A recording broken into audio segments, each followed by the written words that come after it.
Un territoire vierge, des colons, de la vodka et des moustiques. Un dictateur, un espion et la bombe atomique. Non, pas la bombe atomique. Bienvenue au Birobidjan, en Russie. Et ici, c'est vraiment la Géozarbie.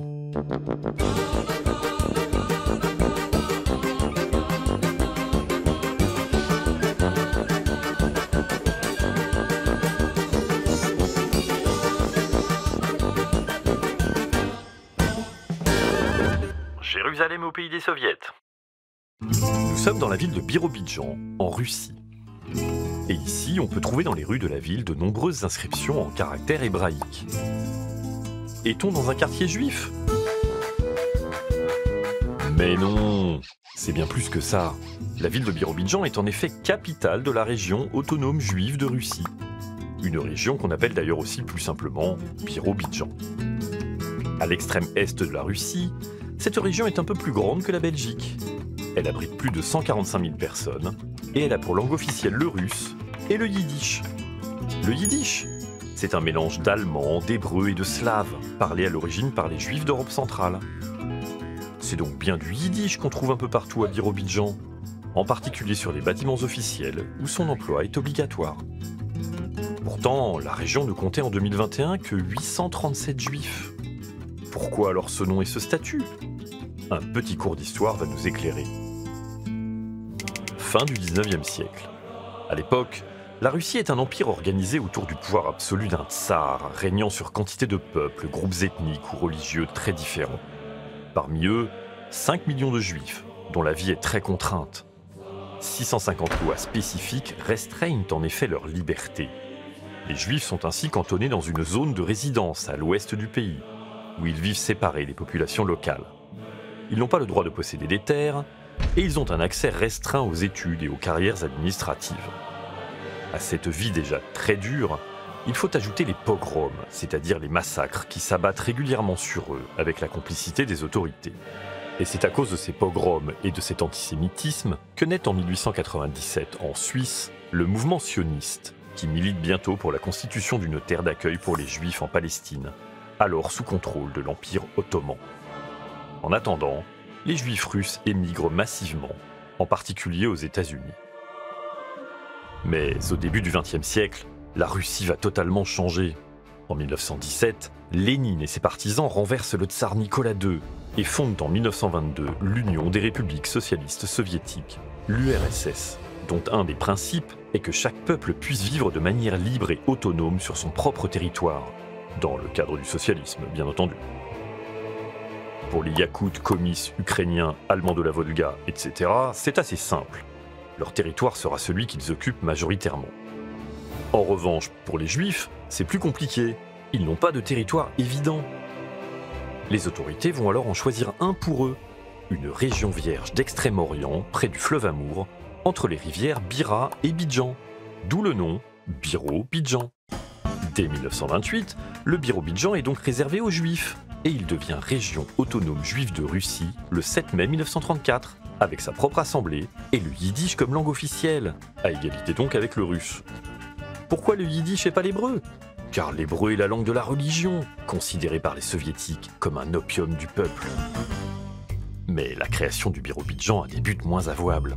Il s'agit déjà d'obliger les juifs, traditionnellement artisans ou commerçants, c'est-à-dire bourgeois, ce qui n'est pas bien pour les soviétiques, à devenir des travailleurs de la terre, c'est-à-dire prolétaires, ce qui est vachement mieux. Il s'agit également pour l'URSS de coloniser les terres de l'Est du pays, afin de faire face aux menaces du Japon, qui a envahi la Chine en 1931. Et il s'agit enfin de proposer une alternative au projet des sionistes, perçus comme des ennemis de la révolution. En effet, après la fin de l'Empire ottoman, la SDN, l'ancêtre de l'ONU, a confié la Palestine au Royaume-Uni en 1922, avec comme mission la création d'un foyer national juif sur place. Le Birobidjan est donc en quelque sorte un projet concurrent.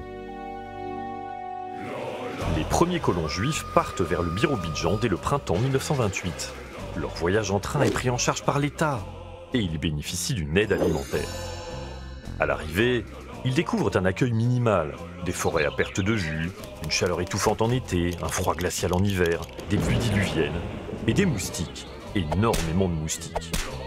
Mais que ne ferait-on pas pour la gloire du prolétariat? Les débuts sont si fatigants qu'en 1932, 60% des immigrés du Birobidjan sont déjà repartis. Malgré tout, le territoire se développe. De nombreux kolkhozes, c'est-à-dire des fermes collectives, sont bientôt en activité. L'un d'entre eux, celui de Waldheim, devient même un exemple pour le reste de l'Union soviétique. La ville de Birobidjan se développe elle aussi. École juive, théâtre en yiddish, bibliothèque de livres yiddish, et un journal, le Birobidjaner Stern, en yiddish lui aussi. À la fin des années 30, ils sont ainsi près de 120 000 à s'être installés là-bas, mais seulement 20 000 juifs. Car oui, bien que réservé aux juifs, le territoire n'est pas interdit aux autres. Oui, c'est bizarre. Pour promouvoir le Birobidjan, on tourne même en 1936 un film, Les chercheurs de bonheur. Il sera projeté en URSS, mais aussi à l'étranger, et même à New York. Car des juifs de France, d'Allemagne, d'Argentine, ou même des États-Unis viendront ici chercher une vie meilleure. Et parmi eux, il y a l'espion Georges Koval. Oui, il n'est pas connu, normal pour un espion. Les parents de Georges Koval sont des juifs qui ont fui la Russie d'avant la Révolution pour s'installer aux États-Unis. Mais en 1932, à cause de la Grande Dépression qui frappe désormais le pays de l'oncle Sam, ils font le chemin inverse et arrivent au Birobidjan. Georges Koval a alors 19 ans. Plus tard, Georges part à Moscou étudier la chimie. Et c'est là qu'il est recruté par les services secrets soviétiques, qu'il envoie aux États-Unis sous le nom de code Delmar en 1940. Là-bas, il travaille sur le fameux projet Manhattan, qui permet aux Américains de se doter de l'arme atomique en 1945. Koval, ou plutôt Delmar, livre alors des secrets qui permettront à l'URSS d'acquérir à son tour la bombe nucléaire. Finalement, profitant d'un voyage en Europe, Koval retourne tranquillement en URSS en 1948 et trouve un travail d'assistant dans une université. Est-il retourné au Birobidjan ? Pas sûr. Car depuis la fin des années 30, les choses ont beaucoup changé en URSS. Lénine est mort et c'est Staline qui est devenu l'homme fort du régime. Et pour renforcer son pouvoir, dès 1936, des centaines de milliers de personnes passent en procès expéditif, sont exécutées ou déportées dans les tristement célèbres goulags. Cette campagne de purge touche aussi le Birobidjan.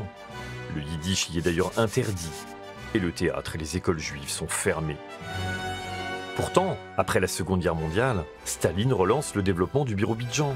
On affrète des trains spéciaux, des entreprises et des industries s'installent, et on construit même une synagogue.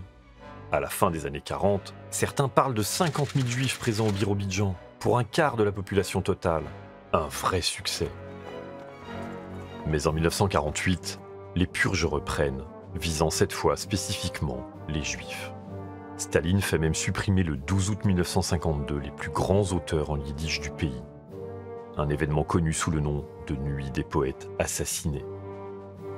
Mais pourquoi Staline vise-t-il ainsi les Juifs, alors que 6 millions d'entre eux, dont 1,5 million de Juifs soviétiques, ont été assassinés par les nazis lors de la Seconde Guerre mondiale, réduisant à néant la culture juive d'Europe centrale? Une des réponses est à trouver en Palestine. Le 29 novembre 1947, en effet, l'ONU vote un plan de partage de la Palestine en 2 États, l'un juif et l'autre arabe. Et Staline a soutenu le projet. L'État d'Israël est ainsi proclamé l'année suivante. Les pays arabes voisins attaquent d'ailleurs immédiatement le jeune État et de nombreux Palestiniens fuient leurs terres. Mais c'est une autre histoire. C'est en revanche le début de la guerre froide. Et lorsque les Israéliens se tournent plutôt vers les Américains, Staline, dans sa grande paranoïa, souffle sur les braises de l'antisémitisme en faisant de chaque juif du RSS un potentiel agent ennemi. À la mort de Staline en 1953, la répression s'arrête enfin. Il est cependant trop tard, les juifs quittent désormais le Birobidjan. En 1959, ils n'y sont plus que 15 000. En 1989, 9 000. D'autres rejoignent Israël après l'éclatement de l'URSS en 1991, en même temps que 600 000 autres juifs de tout le pays. À la fin du XXe siècle, c'en est donc fini du projet de terre juive soviétique au Birobidjan. Néanmoins, la région a gardé son nom au sein de la Fédération de Russie née sur les cendres de l'URSS. Et pour certains, l'identité juive du territoire n'est plus que folklore. Ben oui, il n'y a plus que 837 juifs sur place. Mais d'autres signes montrent au contraire qu'elle est encore un peu vivante. Dans les années 2000, la région a en effet enregistré des retours de juifs d'Israël. lassé de la chaleur et des dangers du Proche-Orient, et attiré ici par un boom économique porté par des échanges commerciaux avec la Chine voisine. D'ailleurs, en 2004, une deuxième synagogue a même été construite. Dans un reportage en 2009, on y faisait d'ailleurs la fête et on y buvait de la vodka cachère. Et en 2020, le Birobidjaner Stern a fêté son 90e anniversaire. Subventionné par la région, il paraissait encore. Le Birobidjan ? Un écho faible mais persistant de la culture juive d'Europe centrale, aujourd'hui disparue.